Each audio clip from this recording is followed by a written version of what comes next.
नमस्कार, HMTV live में आपका स्वागत है। मैं आपके साथ हूं AL द्विवेदी। आइए आज बात करते हैं एक विशेष खबर की।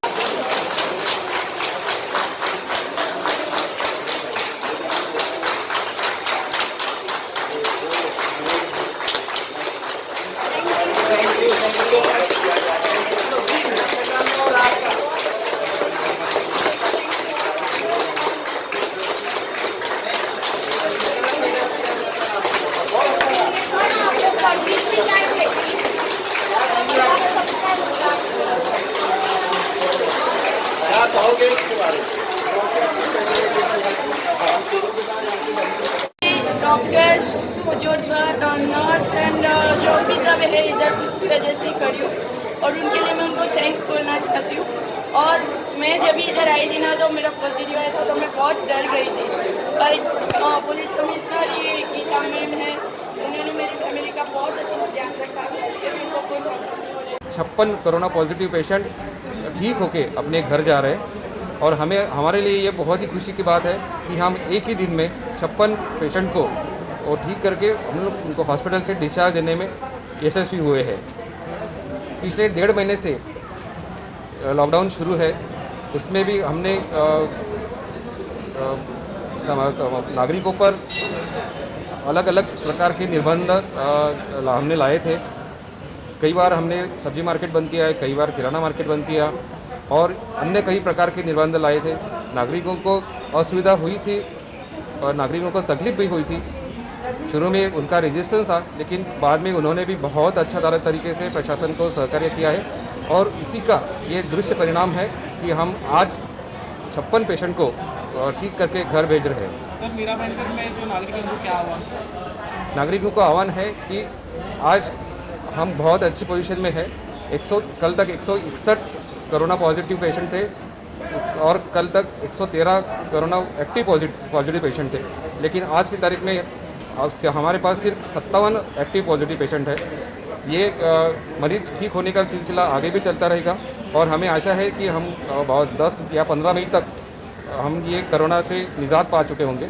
लेकिन फिर भी मैं आपके माध्यम से मीरा भाईंदर के नागरिकों को ये आह्वान करता हूँ कि आप सोशल डिस्टेंसिंग मेंटेन कीजिए, घर से बाहर मत निकलिए, जब ज़रूरत होगी उसी टाइम बाहर निकलिए और जिस तरह अभी तक प्रशासन को नागरिकों ने सहकार्य किया है उसी तरह आगे भी प्रशासन को सहकार्य कीजिए और हमें आशा है कि हम जल्दी ही कोरोना।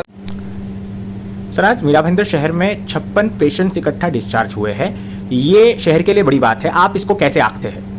जैसे ही महाराष्ट्र महाविकास आघाड़ी ने विधानसभा जैसे चल रही थी, विधानसभा बंद कर दिया, उसी वक्त हमको इस बात की, इस इशू की सीरियसनेस, ग्रेविटी समझ में आ गई और तुरंत हमने जो है म्यूनसिपल कमिश्नर से बात करी, प्रशासन से बात करी और क्वारंटाइन सेल सब में पहले तैयार किया गया। जब पेशेंट मिला भी नहीं था तभी क्वारंटाइन सेल तैयार किया गया, आइसोलेशन सेंटर्स तैयार किए गए, ICU के लिए तैयारी शुरू की गई। आयुक्त चंद्रकांत डांगे, कलेक्टर और रेवेन्यू कमिश्नर, इनका आपस में कोऑर्डिनेशन अच्छा रहा। आयुक्त डांगे कंटिन्यूसली जो है रोज़ सिचुएशन का आढ़ावा लेते थे और नई सूचनाएं गाइड करते थे, इशू करते थे। जो शासन का डायरेक्शन होता था WHO के नॉर्म्स के तहत, कई लोगों को शायद उसमें बुरा भी लगा होगा, कई पॉलिटिकल पार्टीज़ को भी बुरा लगा होगा कि रोज़ जो है आयुक्त गाइडलाइंस चेंज करते हैं, मगर वो जो कर रहे थे वो लोगों के हित में कर रहे थे। कितने बड़े बड़े त्यौहार आए, रमज़ान का महीना चल रहा है, तब भी लोग जो है अपने सहरी इफ्तार के लिए भी जो है घर में है, नमाजें बंद है, चर्च बंद है। गुड़ी पाड़वा आकर के गया, इतना बड़ा त्यौहार, तब भी लोग रास्ते पे नहीं उतरे। वार्षिक तप हुआ जैन समाज का, जो बहुत बड़े उसमें किया जाता है, उसके लिए भी लोगों ने अपने अपने घर में वो उस चीज़ को जो है पूरा किया। तो बाय एंड लार्ज कम्युनिटी के अंदर एक अवेयरनेस जो म्यूनसिपलिटी की तरफ से, म्यूनसिपल कमिश्नर की तरफ से कंटिन्यूस इसके अंदर काम किया गया। पुलिस प्रशासन ने बहुत अच्छा काम किया, हर चीज़ की जो है उन्होंने दक्षता ली, हर चीज़ के ऊपर उन्होंने फोकस किया। इसके चलते हुए ये हुआ कि शहर के अंदर एक, भले लोगों को तकलीफ तो ज़रूर हुई है, पूरे दुनिया में तकलीफ हो रही है, मगर जो लोगों का सिम्टोमेटिक था, असिम्टोमेटिक था, लेकिन जैसे ही कॉरपोरेशन वगैरह उनके पास पहुंची, उनका टेस्ट के बारे में बात की, तो पूरे परिवार ने सहयोग दिया, लोगों ने सहयोग दिया। आइसोलेशन सेंटर के अंदर जो सुविधाएं होनी चाहिए थी वो कॉरपोरेशन ने पूरा करने की कोशिश करी, लोगों ने इसमें हाथ बटाया, NGOs ने हाथ बटाया, हम लोगों ने हाथ बटाया। गोर गरीबों को इस शहर के अंदर अनाज पुराने का, मदद करने का, कम्युनिटी सेंटर किचन चलाने का, डिस्ट्रीब्यूशन करने का, पासेस बनाने का, ये सारा एक 15 लाख की लोक बस्ती वाला शहर के अंदर सारी चीज़ को, चलती हुई चीज़ को रोक करके नया सिस्टम इम्प्लीमेंट करने का ये बहुत बड़ा टास्क था। इसमें लोगों ने साथ दिया है, प्रशासन ने अपना काम किया है, पुलिस ने महत्व की भूमिका निभाई है, सभी पॉलिटिकल पार्टीज ने अपनी अपनी भूमिका निभाई है। और यही वजह है कि आज पूरे महाराष्ट्र के अंदर एक दिन के अंदर 55 मरीज ठीक होकर के अपने घर खुशी खुशी जा रहे हैं। ये ऊपर वाले का ही करामत है। ये सिर्फ भगवान, खुदा, अल्लाह, गॉड ही कर सकता है। इंसान सिर्फ कोशिश कर सकता है और उस कोशिश करने वाले की कभी हार नहीं होती। सर, आप जब सत्ता में थे, मतलब शहर की सत्ता में थे, आपकी पार्टी जब सत्ता में थी, आपने मेडिकल ट्रीटमेंट्स, ओपीडी सेंटर, इन पे ज़्यादा फोकस किया था। उसके बाद जब तक ये महामारी आई तब हम मेडिकली अभी अवेयर हो रहे हैं। आगे आने वाले समय में क्या ये मीरा भाईंदर शहर मेडिकली ज़्यादा सक्षम हो पाएगा? आपको क्या लगता है? देखिए, डॉक्टर APJ कलाम हमारे पूर्व राष्ट्रपति ने इंडिया 2020 एक किताब लिखी थी और उसमें उन्होंने बहुत ही स्पष्ट तरकीब से ये लिखा था कि अगर हिंदुस्तान को एक डेवलप नेशन होना है तो हेल्थ और एजुकेशन पे हमको फोकस करना पड़ेगा। आज आप देख लीजिए, बात कितनी तथ्य भरी निकली है, सही निकली है। और इसलिए जब मैं कॉर्पोरेटर था या डिप्टी मेयर था, जब विधान परिषद में था, तो मैंने अपनी पूरी निधि, अपनी पूरी ताकत, क्षमता पहले इस शहर के अंदर OPD शुरू करने के लिए लगाई। उसके बाद अपना खुद का एक अस्पताल हमने खड़ा किया, इंदिरा गांधी रुग्णालय हमने तैयार किया, राजीव गांधी ब्लड बैंक तैयार किया, महात्मा गांधी लाइब्रेरी तैयार की।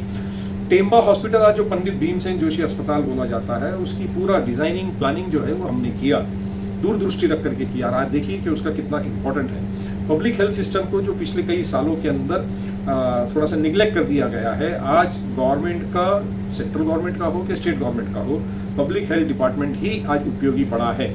इसलिए मुझे उम्मीद है कि हम हमारी पार्टी के लेवल पे भी ये कहते हैं कि आने वाले समय में हमको पब्लिक हेल्थ डिपार्टमेंट को फिर से स्ट्रेंथन करने की जरूरत है, उसको लेटेस्ट टेक्नोलॉजी के साथ उसको इक्विप करने की जरूरत है। सर, इसको जोड़ के एक राजनीति का सवाल, आपकी सहयोगी पार्टी जो विधानसभा में आपके साथ अभी सरकार में है, शिवसेना, वहाँ के यहाँ के स्थानिक MLA प्रताप सरनाईक जी ने हाल में प्रशासन पे बहुत बड़े सवाल या निशान खड़े कर दिए थे। अब इस रिजल्ट के बाद क्या ये राजनीति का समय है या नहीं है? किस तरह से इस पूरे माहौल को आप आंकते हैं? देखिए, मैंने पहले ही कहा कि क्योंकि सरकार रोज नए निर्देश देती थी और कोविड-19 डिजास्टर मैनेजमेंट एक्ट इंप्लीमेंट हो चुका है। ये एक्ट बिल्कुल उस तरह से है कि भाई आपके मुल्क के अंदर इमरजेंसी लग गई है। अगर इमरजेंसी लग जाती है तो जो प्रशासन होता है उसको निर्णय करना होता है, उससे जो गाइडलाइन आती है उसे इंप्लीमेंट करना होता है। इसलिए मैंने कहा कि कई पॉलिटिकल पार्टी को, कई इंडिविजुअल लोगों को ऐसा लगता होगा कि क्या म्युनिसिपल कमिश्नर रोज नई गाइडलाइन दे देता है, ये काम सही नहीं हो रहा, वो काम सही नहीं हो रहा। लेकिन राज्य सरकार और public health department, health ministry on daily basis पे माइन्यूट ऑब्जर्वेशंस एंड मॉनिटरिंग कर रही थी और यही वजह है कि कुछ लोगों को शायद बुरा लगा हो।